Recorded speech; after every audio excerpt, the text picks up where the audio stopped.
Assalamualaikum warahmatullahi wabarakatuh. Bayangkan dunia tanpa uang tunai. Kita bertransaksi cukup lewat ponsel, membayar dengan QR kode, bahkan membeli asuransi hanya dengan beberapa klik. Dunia itu bukan lagi masa depan, tapi kenyataan hari ini. Sektor jasa keuangan dan asuransi ini jadi tulang punggung transformasi ekonomi digital. Teknologi kreativitas dan inovasi telah mengubah cara kita bertransaksi dan mengelola risiko. Dalam video ini, saya akan membahas bagaimana sektor keuangan dan asuransi berperan dalam produk domestik regional bruto atau PDRB, serta bagaimana teknologi digital, ekonomi kreatif, dan e-commerce menciptakan revolusi di sektor ini. Menurut data BPS, tahun 2024, sektor ini menyumbang sekitar 9 hingga 10% terhadap PDB Indonesia. Artinya, hampir 1 dari 10 rupiah yang dihasilkan oleh perekonomian nasional berasal dari aktivitas keuangan dan asuransi. Peran sektor ini tidak hanya sebagai penyedia modal, tetapi juga penggerak utama roda ekonomi.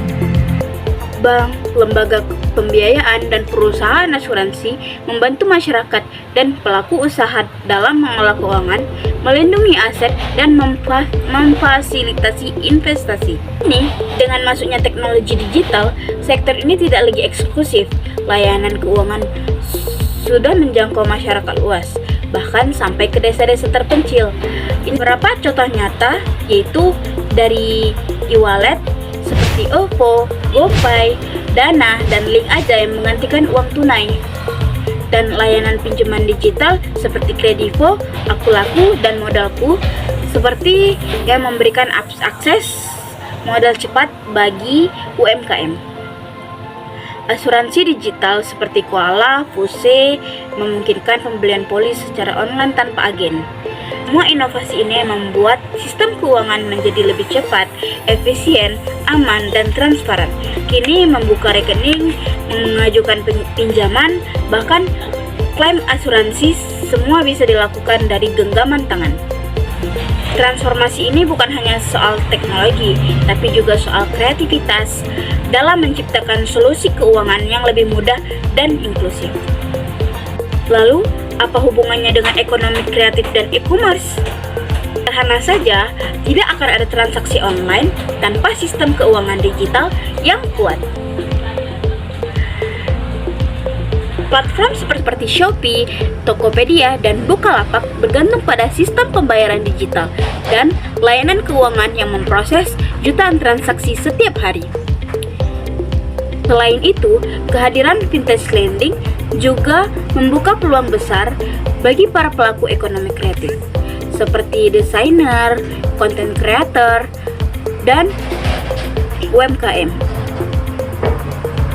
untuk mendapatkan akses pendanaan tanpa harus ke bank konvensional. Sementara itu, asuransi digital mulai menyediakan pelindungan khusus bagi pelaku e-commerce dan kreator digital, seperti asuransi barang, perlindungan data, hingga proteksi alat kerja kreatif. Dengan kata lain, sektor keuangan dan asuransi menjadi fondasi utama ekonomi digital Indonesia. Ia mendukung ekonomi kreatif, tapi juga mendorong tumbuh lebih cepat. Potensi digitalisasi sektor keuangan dan asuransi di Indonesia sangat besar. Beberapa peluang yang bisa dimanfaatkan antara lain: literasi keuangan digital yang semakin meningkat, perluasan akses kredit bagi UMKM dan pelaku kreatif, kolaborasi antara bank, startup, dan pemerintah dalam pengembangan sistem pembayaran nasional, inovasi produk asuransi mikro yang lebih diakses masyarakat. Namun tentu saja ada tantangannya yang harus dihadapi: ancaman kebocoran data pribadi dan keamanan siber. Regulasi belum selalu sejalan dengan kecepatan inovasi teknologi, kesenjangan digital antara kota dan desa, tingkat literasi keuangan masyarakat yang masih perlu ditingkatkan. Menghadapi tantangan itu dibutuhkan sinergi antara pemerintah, industri, dan masyarakat. Dengan kolaborasi baik, sektor jasa keuangan dan asuransi digital bisa mendorong pertumbuhan ekonomi yang berkelanjutan. Jasa keuangan dan asuransi bukan lagi sektor konservatif. Melalui teknologi digital, kreativitas, dan inovasi, sektor ini telah menjadi tulang punggung ekonomi kreatif dan e-commerce. Fintech dan insurtech bukan hanya mempermudah transaksi, tapi juga membuka akses keuangan bagi semua kalangan. Mulai dari pelajar, pelaku UMKM, hingga kreator digital, semua kini terlibat dalam ekosistem ekonomi modern. Mari kita manfaatkan teknologi menciptakan sistem keuangan yang lebih inklusif, transparan, dan kreatif. Di era ekonomi digital, uang bukan lagi sekedar alat tukar, melainkan bahan bakar inovasi. Terima kasih sudah menonton. Saya Zara Ramadhani. Sampai jumpa di video selanjutnya.